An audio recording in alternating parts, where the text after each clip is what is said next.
Match শেষ হতেই হামজার উপর চড়াও বার্নলি সমর্থকেরা।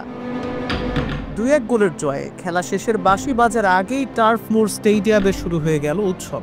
বার্নলি ফিরছে প্রিমিয়ার লিগে, এটাই উৎসবের কারণ।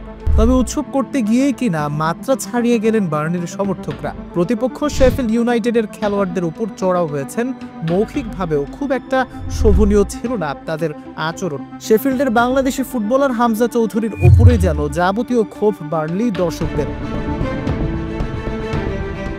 ম্যাচ শেষের পরপরই মাঠে ঢুকে পড়েন বার্নলি সমর্থকরা। এ সময় উৎসব প্রকাশ করার পাশাপাশি প্রতিপক্ষ শেফিল্ডের বিভিন্ন খেলোয়াড়দের প্রতি মন্তব্য করেছেন।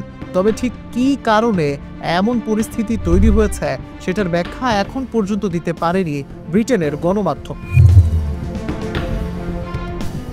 ডেইলি সান জানিয়েছে, সমর্থকরা একটা পর্যায়ে হামজার একেবারে কাছাকাছি গিয়ে উদযাপন শুরু করে।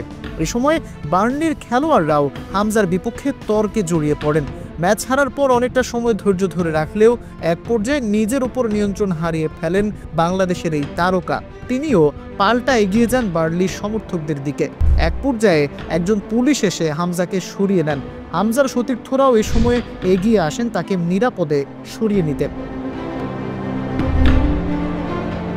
এদিকে গতকাল বার্নলির বিপক্ষে 2-1 গোলে হারের পর সরাসরি প্রিমিয়ার লিগে ফেরা অনিশ্চিত হয়ে গিয়েছে হামজা চৌধুরীর দলের জন্য।